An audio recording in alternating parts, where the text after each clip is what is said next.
Bonjour tout le monde, mon nom c'est Robert Gauthier et puis bienvenue au réseau qui s'appelle Lumière sur la prophétie biblique. Aujourd'hui, l'expression qu'on va examiner, c'est l'expression il s'exaspéra. On la trouve dans Daniel 8 et puis si je regarde un peu rapidement, dans Daniel 11, verset 11, et le roi du Midi s'exaspérera. Ce sont les deux fois, je pense, que ce mot-là apparaît. Exaspérer veut simplement dire faire quelque chose de grand. OK? Non seulement faire quelque chose de grand, mais être motivé à faire quelque chose de grand. Puis je vais vous donner un peu le contexte de Daniel 8. Daniel 8 veut nous introduire maintenant à un individu qui s'appelle le roi du Nord. Et puis pour arriver à cet individu-là, Daniel va nous parler maintenant d'un bouc puis d'un bélier. Okay? Le bélier représente l'empire des Mèdes et des Perses, tandis que le bouc va représenter l'empire grec qui était à venir. Naturellement, Daniel nous dit toutes ces choses-là avant que l'histoire arrive. Okay? Parce que Daniel n'a pas connu, lui, l'empire grec. Il a peut-être connu un peu l'empire des Mèdes et des Perses, mais il ne s'est jamais rendu à l'empire grec, puis encore bien moins à l'empire romain. Alors on voit que Daniel a la capacité d'aller en avant dans le temps puis nous dire les choses. L'histoire va nous confirmer tout ce que Daniel 8 ou Daniel 11 peut nous enseigner. Alors ici, ce qui se passe, c'est qu'à un moment donné, un des chefs de l'armée des Mèdes et des Perses, un de leurs rois, qui était très riche, a voulu traverser la mer Méditerranée. Son but était de conquérir. Jamais les guerres n'avaient traversé l'Asie, l'Est. Toutes les guerres se passaient à l'origine vers l'Est. C'est la première fois que quelqu'un de l'Est traverse vers l'Ouest. Et puis les Grecs qui ont reçu l'attaque des Perses ont été vraiment surpris et puis ont été aussi marqués. Ils se sont souvenus de cet événement-là. Un peu comme au Québec, dans les plaques, on peut lire « Je me souviens ». Ils se souviennent d'un événement particulier.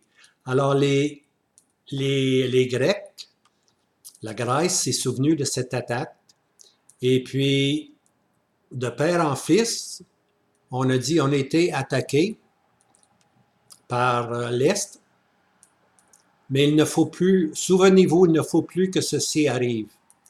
Alors arrive maintenant la période d'Alexandre le Grand, qui se souvient de ce que son père lui a dit, et puis Alexandre le Grand décide, lui, de traverser lui aussi la mer Méditerranée, et cette fois-ci, d'aller attaquer lui-même les Perses. C'est pour ça que c'est marqué « Et il s'exaspéra contre lui ». Alors, c'est Alexandre le Grand qui arrive près du bélier. Le bélier, c'est les Perses. Alors, Alexandre le Grand, lui, c'est le bouc. Okay? Alors, il est représenté comme un bouc. Alors, il s'exaspéra. En autre mot, il était en maudit. Il voulait vraiment se venger. Hein? Il agira, mais il était vraiment motivé d'agir, lui. Alors, s'exaspérer, c'est vraiment là, être au bout de la corde, pour ainsi dire, et puis vouloir se venger. Alors, c'est ce qu'Alexandre le Grand a fait. Quand il a traversé la mer Méditerranée, il s'exaspéra contre le bélier. Hein? Là, je lis au chapitre 8, verset 7 de Daniel.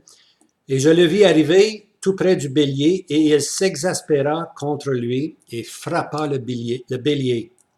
Et il brisa les deux cornes. » Tu vois, les deux cornes, c'est l'Empire Mède et les Perses. C'est les seuls qui étaient deux. Hein?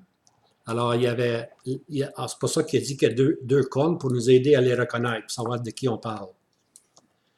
Alors, il frappa le bélier et brisa ses deux cornes, et le bélier fut sans force pour tenir devant lui. Okay? Et puis, plus loin, on lit que le bouc devint très grand, et lorsqu'il fut devenu fort, la grande corne fut brisée. Entre mots, Alexandre le Grand est devenu puissant, mais à un moment donné, il était malade, puis il est décédé dès l'âge d'une trentaine d'années. Et puis à sa place se sont levés 4 de ses colonels ou 4 de ses lieutenants qui ont pris contrôle de tout le territoire. Puis de ces 4-là, va sortir 2 rois qui sont très importants, le roi du Nord et le roi du Sud. Alors Daniel 8 nous introduit, lui, à ce qu'on appelle le roi du Nord. Puis il est dit que le roi du Nord, il s'élèvera un roi au visage audacieux. Ça, je lis dans Daniel 8, verset 23. Alors ça, c'est le roi du Nord qui va se lever, audacieux. Okay? Et puis ça représente dans le futur roi du Nord qui va s'élever, qui va être puissant. Mais on nous dit que sa puissance sera forte, mais non pas de sa propre puissance. En d'autres mots, un autre va venir pour le soutenir. Et puis cet autre-là qui va le soutenir, c'est celui qui vient du fond du Nord, ce qu'on appelle la Russie, Ézéchiel 38. Alors le roi du Nord, qui sont aujourd'hui, présentement, qui sont tous les pays arabes et musulmans qui sont au nord d'Israël, la Turquie, la Syrie, surtout ces deux-là. Alors, il va y avoir dans le futur un roi qui va se lever, qu'on va appeler le roi du Nord.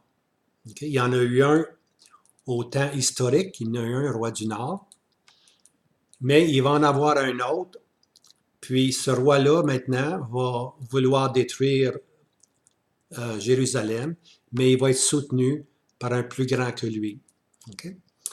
Puis, si on voit maintenant l'autre expression dans Daniel 11, on lit « Et le roi du Midi s'exaspéra et sortira et fera la guerre contre lui, contre le roi du Nord. » Alors ici, on voit des combats historiquement qui ont été livrés.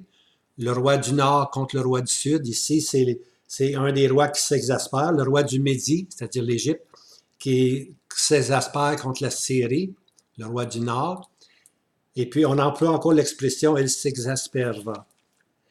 Maintenant, pour la question du roi du Nord puis du roi du Midi, ce sont 2 pays qui vont essayer, un au sud, l'Égypte, puis un au nord, la Syrie ou la Turquie, qui vont essayer de conquérir Jérusalem.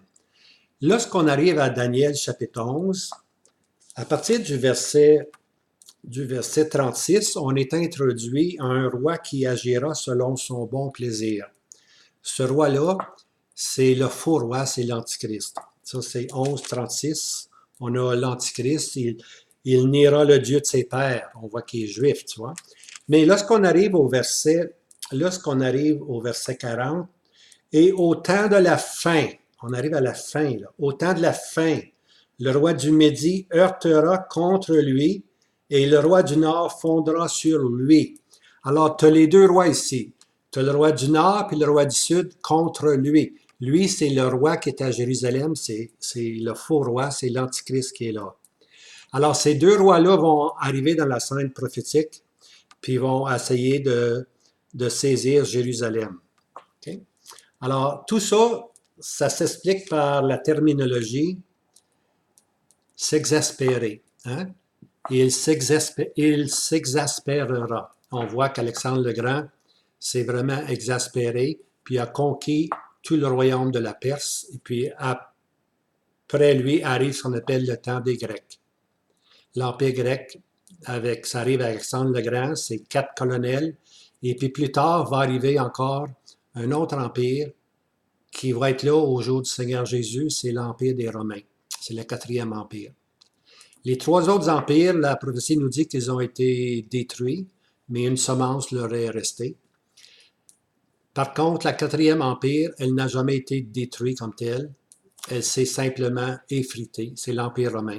Elle était tellement grande qu'elle a simplement disparu, pour ainsi dire. Mais la prophétie nous dit qu'elle doit reprendre vie. Alors, l'Empire romain doit reprendre vie. Elle était, elle n'est pas, et elle sera. Voici son historique, pour ainsi dire. Alors, ça termine pour aujourd'hui. Une petite portion sur l'expression « il exaspérera ». J'espère que vous avez retenu quelque chose. Je vous laisse la journée dans le Seigneur. Alors, que le Seigneur vous garde. À bientôt.